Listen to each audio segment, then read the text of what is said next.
अऊज़ु बिल्लाहि मिनश्शैतानिर्रजीम बिस्मिल्लाहिर्रहमानिर्रहीम।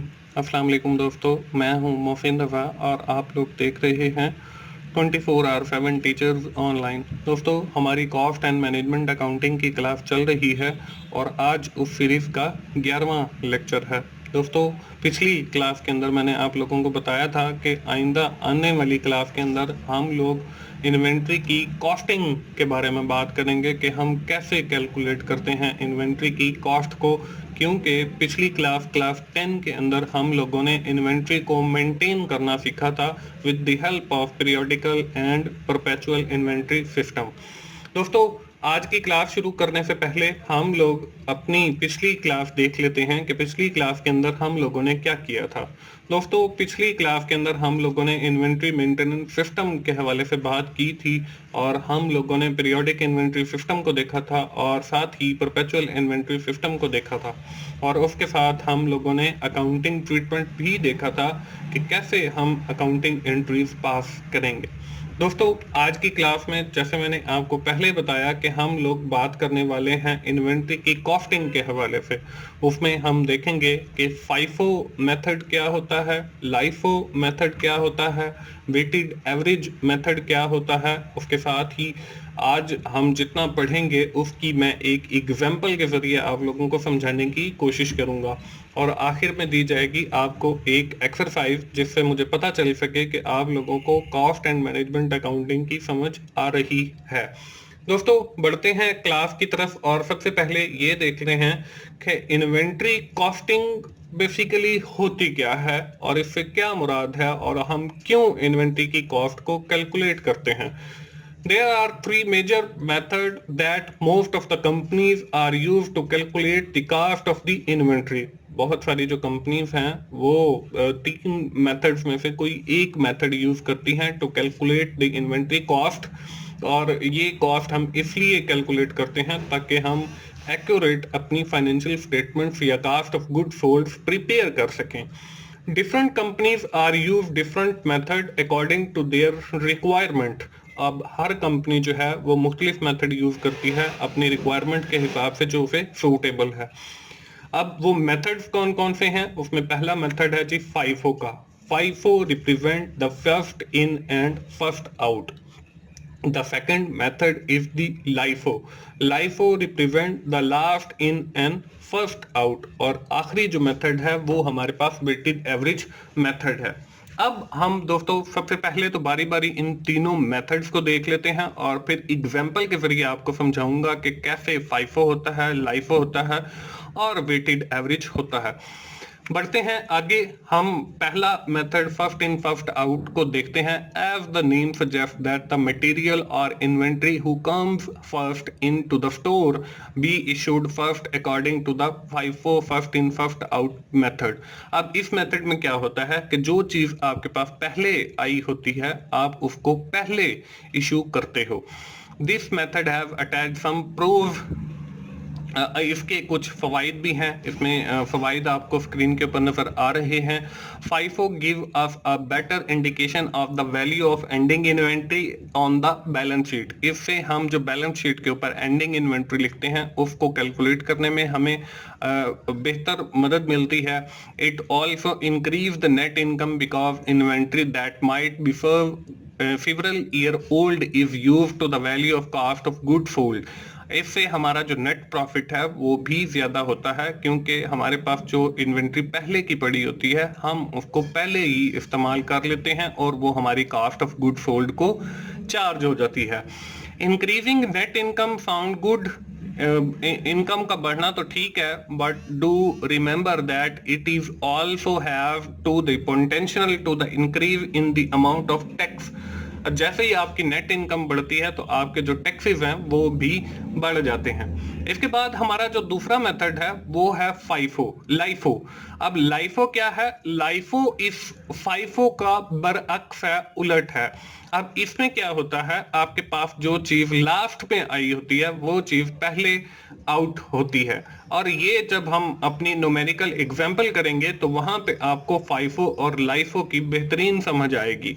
इसके भी कुछ फवाइद हैं, वो आपको स्क्रीन के ऊपर नजर आ रहे हैं। LIFO is not good indicator of ending inventory, ये मतलब एक अच्छा इंडिकेटर नहीं है एंडिंग इन्वेंट्री के जो कॉस्ट है उसको कैलकुलेट करने का, because they left over inventory might to be extremely old, ये आपके पास जो पुरानी सबसे ज्यादा पुरानी इन्वेंट्री पड़ी होती है उसको इग्नोर कर देता है। इसके बाद सेकंड इसका एडवांटेज है, LIFO result in the valuation that is much lower than today's price, और इससे आपकी जो प्राइस है उस इन्वेंट्री की वो आज की प्राइस से कम कैलकुलेट हो जाती है। LIFO result in lower net profit income, इससे आपका जो नेट प्रॉफिट है वो भी कम कैलकुलेट होता है, और इसका फायदा अल्टीमेटली क्या होगा कि आपको जो टैक्सेस हैं वो भी कम पे करने पड़ेंगे। इसके बाद दोस्तों हमारा जो तीसरा मेथड है वो है वेटेड एवरेज का। अब वेटेड एवरेज क्या है? In this method the inventory is issued on the basis of average, कि हम सबसे पहले उसकी एवरेज कैलकुलेट करते हैं फिर हम उस आइटम को इशू करते हैं। अब इसके भी कुछ फायदे हैं। इसमें पहला जो फायदा है वो है, it takes the weighted average of all unit available for sale during the accounting period, और इसमें जो हम वेट कैलकुलेट करते हैं उससे हमारी जो कॉस्ट है, हमारे जो सेल हो रही हैं यूनिट, उन सब के ऊपर इक्वली डिवाइड हो जाती है। Weighted average cost produce result that fall somewhere between the FIFO and the LIFO, और इसके जो रिजल्ट हैं वो बस कुछ दरमियान में होते हैं लाइफो और फाइफो के। तो ये दोस्तों हमारे पास तीन मेथड हैं इन्वेंट्री की कॉस्टिंग करने के लिए। अब दोस्तों स्क्रीन के ऊपर आप लोगों को आज की एग्जांपल नजर आ रही है जिसकी मदद से मैं आपको लाइफो, फाइफो और वेटेड एवरेज समझाने की कोशिश करूंगा। इसमें सबसे पहले है जी रिसीट्स हैं 10 यूनिट के 150 के हिसाब से 1 जनवरी 2019 को हमने रिसीव किए हैं। इसमें फिर रिसीट्स हैं 15 यूनिट्स की 200 के हिसाब से 2 जनवरी को हमने रिसीव किए हैं, इशू किए हैं जी। फिर हमने 5 यूनिट 5 जनवरी को, फिर हमने 10 यूनिट इशू किए हैं 6 जनवरी को। इसी तरह हमने 20 यूनिट रिसीव किए हैं 210 के हिसाब से 10 जनवरी को, और आखिर में 15 यूनिट जो है हमने वो इशू किए हैं 15 जनवरी को। और हमने कैलकुलेट क्या करना है, हमने फाइफो मेथड के जरिए इन्वेंट्री की वैल्यू कैलकुलेट करनी है एंडिंग इन्वेंट्री की, उसके बाद लाइफो के जरिए एंडिंग इन्वेंट्री की वैल्यू कैलकुलेट करनी है, और वेटेड एवरेज के जरिए एंडिंग इन्वेंट्री की वैल्यू कैलकुलेट करनी है। अब दोस्तों स्क्रीन के ऊपर सबसे पहले जो आपको मेथड नजर आ रहा है वो है फाइफो, मतलब फर्स्ट इन फर्स्ट आउट। ये भी मैं अभी आपको समझाऊंगा कि कैसे हमारे लिए बेनिफिशियल है।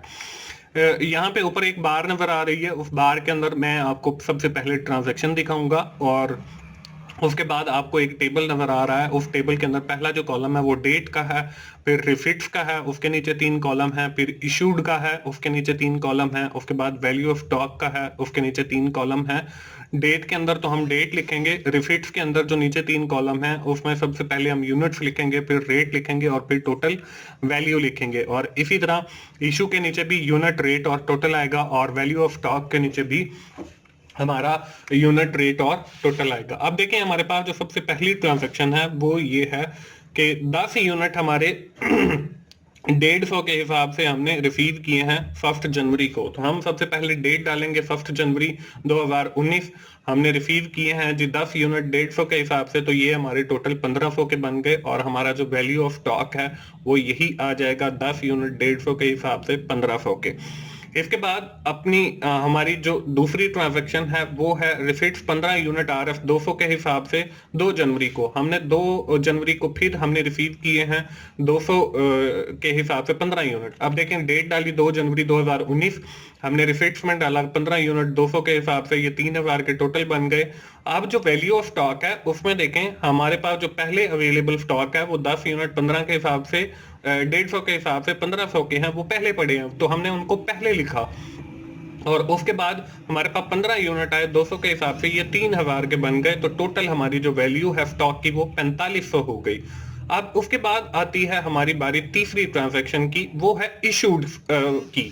वो हमने 5 यूनिट इशू किए हैं 5 जनवरी को। तो अब देखें हम डेट वाले कॉलम के अंदर डेट डालेंगे 5/1/2019। अब इशू वाले कॉलम के अंदर हम आकर डालेंगे 5 यूनिट 150 के हिसाब से। अब इस फटेज के ऊपर दोस्तों FIFO अप्लाई होता है, फर्स्ट इन फर्स्ट आउट। अब देखें हमारे पास सबसे पहले जो यूनिट आए वो 10 आए थे और बाद में जो आए वो 15 आए। तो हम जो इशू करेंगे वो 10 यूनिट में से इशू करेंगे जो हमारे पास 150 के हिसाब से पड़े हैं, और इसी चीज का नाम FIFO है, फर्स्ट इन फर्स्ट आउट, कि जो चीज आपके पास पहले आई वही आप पहले आउट करेंगे। हमने 5 यूनिट इशू किए 150 के हिसाब से 750 के। तो अब देखें हमारे पास यहाँ पे 10 यूनिट पड़े थे 150 के हिसाब से 1500 के, तो अब वहां पे रह गए 5 यूनिट 150 के हिसाब से 750 के। और फिर हमारे पास 15 यूनिट पड़े हैं 200 के हिसाब से, तो ये 3000 के। तो टोटल कॉस्ट हमारे पास 3750 हो गई। इसके बाद अगला जो है हमारी ट्रांजैक्शन अगली जो है वो है हमारे पास फिर इशू है 10 यूनिट के 6 जनवरी को। हम डेट डालेंगे 6 जनवरी 2019 और उसके बाद इशू वाले कॉलम में आके देखें अब हमने 10 यूनिट इशू करने हैं। तो पहले हमारे पास देखें 5 यूनिट पड़े हैं, हम पहले इन 5 यूनिट को इशू करेंगे और फिर अगले 5 यूनिट इन 15 में से इशू करेंगे जो 200 के हिसाब से पड़े हैं। तो हमने यहाँ पे 5 यूनिट 150 के हिसाब से 750 के और फिर 5 यूनिट 200 के हिसाब से 1000 के हमने ये इशू कर दिए। अब हमारे पास जो वैल्यू ऑफ स्टॉक बचेगा वो 10 यूनिट बचेंगे 200 के हिसाब से 2000 के, और टोटल जो हमारी वैल्यू है वो स्टॉक की 2000 आ जाएगी। इसके बाद जो हमारी अगली ट्रांजैक्शन है वो है रिसिट्स 20 यूनिट की। हमने 20 यूनिट जो है वो रिसिट्स किए हैं 10 जनवरी को। अब हम यहाँ पे 10 जनवरी डेट डालेंगे, रिसिट्स किए 20 यूनिट 210 के हिसाब से, ये हमारे पास 4200 के बन गए। अब यहाँ पे बैलेंस के अंदर या वैल्यू ऑफ स्टॉक के अंदर अगर हम आते हैं तो हमारे पास 10 यूनिट पहले पड़े हैं, वो हम सबसे पहले लिखेंगे। 10 यूनिट 200 के हिसाब से 2000 के हो गए, और उसके बाद 20 यूनिट हमारे पास और आ गए 210 के हिसाब से 4200 के। तो ये टोटल हमारे पास 6200 हो गया। अब आखिरी जो हमारी ट्रांजैक्शन है वो आपको स्क्रीन पे नजर आ रही है। हमने 15 यूनिट जो है वो इशू करने हैं 15 जनवरी को। हम डेट डालेंगे 15 जनवरी और फिर हम इशू वाले कॉलम के अंदर आके सबसे पहले 10 यूनिट इशू करेंगे, क्योंकि हमारे पास पहले ये वाले यूनिट पड़े हैं। तो हमने 10 यूनिट 200 के हिसाब से इशू कर दिए और फिर 5 यूनिट जो है वो 210 वाले इशू कर दिए। तो टोटल हमारे 15 इशू हो गए और आखिर में हमारा जो बैलेंस बचा है वो 15 यूनिट का 210 के हिसाब से 3150 का बच गया, और यही हमारा एंडिंग वैल्यू ऑफ कॉस्ट है, या हमने इन्वेंट्री की जो कॉस्ट कैलकुलेट करनी है वो हमारे पास 3150 है, जो हमारे पास एंडिंग बैलेंस बच गया। तो दोस्तों ये था हमारा पहला मेथड कॉस्टिंग का, जिसको हम FIFO कहते हैं, और इसके जरिए जो हमारी वैल्यू ऑफ कॉस्ट है वो 3150 आ गई। इसके बाद आता है जी हमारा दूसरा मेथड, जिसको हम कहते हैं जी LIFO। अब LIFO के अंदर क्या होता है कि जो यूनिट बाद में आए हैं उनको हम पहले इशू करते हैं। इसमें भी हम वही एग्जाम्पल जो हमने ली है उसी को कंटिन्यू रखेंगे, और ये टेबल ड्रा हो गया और पहली जो ट्रांजैक्शन है वो 10 यूनिट की 150 के हिसाब से आ गई। यहाँ पे आप देखें 1 जनवरी डेट डाली 10 यूनिट 150 के हिसाब से, तो टोटल बैलेंस के अंदर भी हमारे पास 10 यूनिट 150 के हिसाब से 1500 के आ गए। इसके बाद अगली जो हमारे पास ट्रांजैक्शन थी वो 15 यूनिट हमने फिर रिसीव किए हैं 200 के हिसाब से 2 जनवरी को। तो 2 जनवरी हमने डेट डाली, 15 यूनिट हमने रिसीव किए हैं 200 के हिसाब से 3000 के हो गए। 10 हमारे पास पहले पड़े हैं वो लिख लिए, फिर हमने 15 यूनिट लिख लिए, फिर 200 के हिसाब से 3000 के। तो टोटल जो कॉस्ट है वो हमारे पास 4500 आ गई। अब जो थर्ड हमारी ट्रांजैक्शन है वो है इशू करने की। अब यहाँ पे आपको LIFO की ठीक समझ आएगी, क्योंकि हमने 5 यूनिट इशू करने हैं, और LIFO का मतलब ये है कि जो लास्ट में इन हुए हैं वो आपने पहले इशू करने हैं। अब लास्ट में हमारे पास ये देखें 15 यूनिट जो है आए हैं 200 के हिसाब से, तो इनमें से हम 5 जो है वो इशू करेंगे। और यहाँ पे देखें हमने डेट डाली 5/1/2019 और इशू वाले कॉलम के अंदर 5 यूनिट 200 के हिसाब से 1000 के हो गए। अब जब हम FIFO मेथड पढ़ रहे थे तो उसमें हमारे पास जो पहले यूनिट आए थे 10 150 के हिसाब से, हमने उनमें से इशू किया था। लेकिन जब हम LIFO पढ़ रहे हैं तो हमारे पास लास्ट के अंदर जो इन हुए हैं हम उनको पहले आउट कर रहे हैं। अब यहाँ पे हमारे पास 10 यूनिट 150 के हिसाब से पड़े हैं और जो 15 थे उसमें से 5 चले गए, बाकी हमारे पास 10 रह गए 200 के हिसाब से, तो ये हमारे पास 2000 के रह गए और टोटल वैल्यू जो है यहाँ पे हमारे पास 3500 आ गई। इसके बाद अगली जो ट्रांजैक्शन है वो है हमारे पास 10 यूनिट 6 जनवरी को हमने फिर इशू किए हैं। अब 6 जनवरी हमने डेट डाली 10 यूनिट। अब देखें हमारे पास 10 यूनिट पहले के पड़े हैं 150 वाले, 10 यूनिट 200 वाले, तो अब इनमें से कौन से इशू करेंगे? तो अगर हम यहाँ पे FIFO लगा रहे होते तो हम 150 वाले करते, लेकिन चूंकि हम FIFO पढ़ रहे हैं, LIFO पढ़ रहे हैं, तो हम 200 वाले करेंगे क्योंकि जो लास्ट में इन हुए हैं। तो वो हमारे पास जो बैलेंस बच जाएगा वो 10 यूनिट 150 के हिसाब से 1500 के, और यही हमारा बैलेंस आ जाएगा।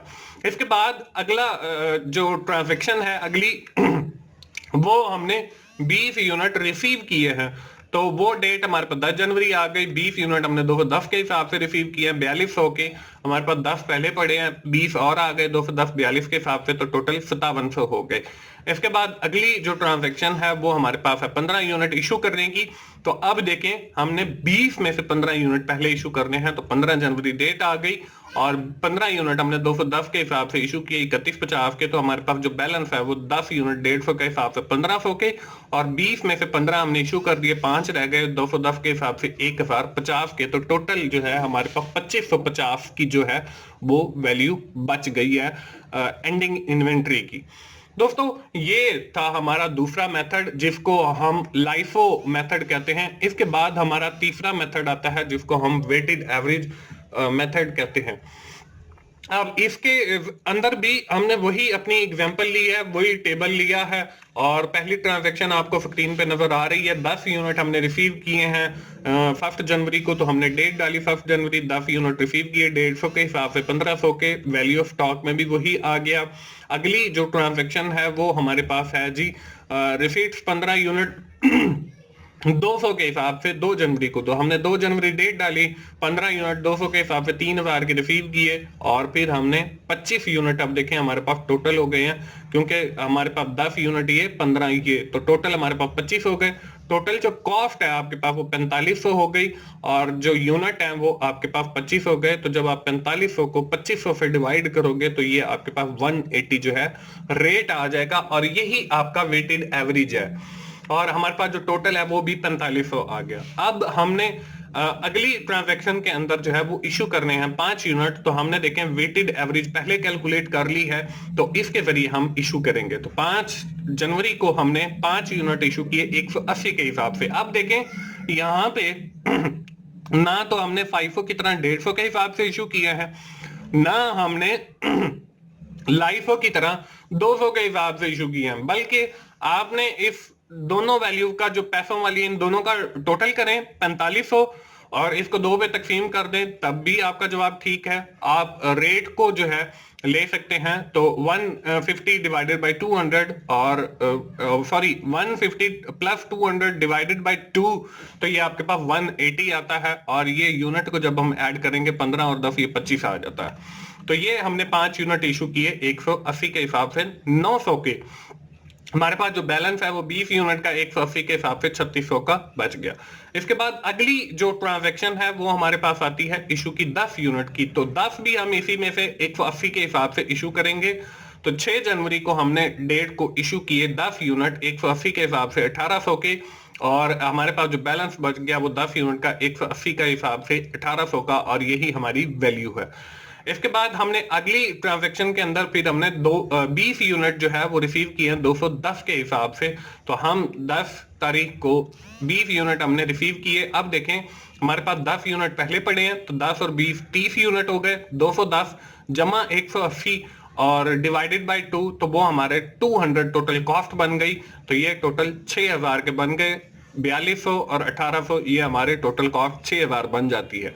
अगली ट्रांजैक्शन के अंदर हम लोग इशू कर रहे हैं 15 यूनिट, तो अब 15 यूनिट 15 तारीख को हमने डेट डाली, 15 यूनिट हमने इशू किए 200 के हिसाब से, क्योंकि हम लोगों ने वेटेड एवरेज पहले कैलकुलेट की हुई है, तो 200 के हिसाब से 3000 के बन गए, तो बाकी हमारे पास 15 यूनिट रह गए 200 के हिसाब से 3000 के, और टोटल जो हमारी वैल्यू इन्वेंट्री की एंड पे बच गई वो हमारी 3000 है। अब देखें दोस्तों आपके पास 3 डिफरेंट मेथड मैंने आप लोगों को समझाने की कोशिश की। इसमें फाइफो है, लाइफो है और वेटेड एवरेज है।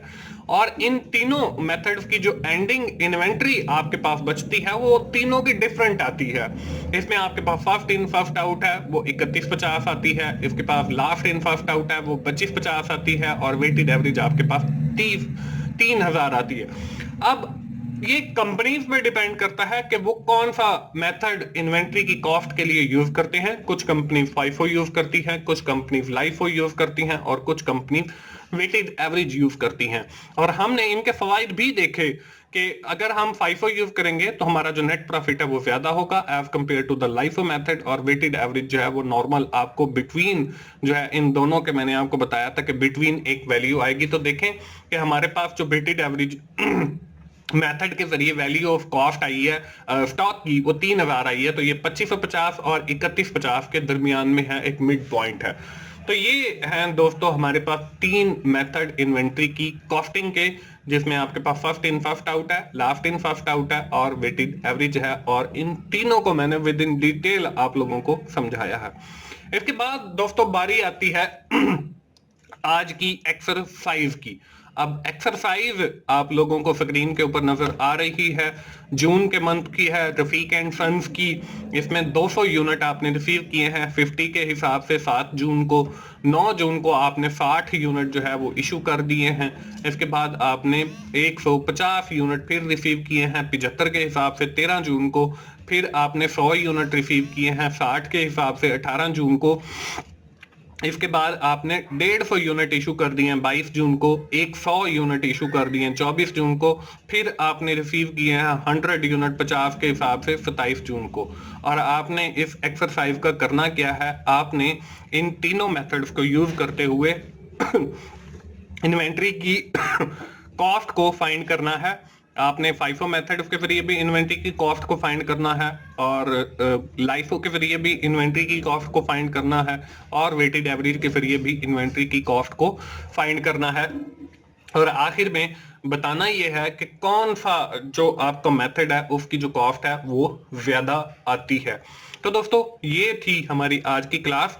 आज की क्लास खत्म करने से पहले हम उसको क्विकली समराइज कर लेते हैं। आज की क्लास के अंदर हमने इन्वेंट्री कॉस्टिंग के हवाले से 3 मेथड पढ़े, जिसमें first in first out method पढ़ा, जिसमें हमने last in first out method पढ़ा, जिसमें हमने वेटेड एवरेज का मेथड पढ़ा और इनसे रिलेटेड मैंने आपको एक एग्जांपल भी करके दिखाई और आखिर में आपको एक एक्सरसाइज दी है। दोस्तों अगर आपको ये साथ साथ एक्सरसाइजेस करते रहेंगे तो मुझे पूरी उम्मीद है कि आप इंशाल्लाह कॉस्ट अकाउंटिंग जल्दी सीख जाएंगे। और अगर आपको एक्सरसाइज सॉल्व करते हुए भी कोई इशू आता है तो आप मुझे कमेंट कर सकते हैं और मैं इंशाल्लाह उसका पॉजिटिवली रिस्पांस दूंगा। दोस्तों हम अपनी आज की क्लास जो है यहीं पे ख़त्म करते हैं।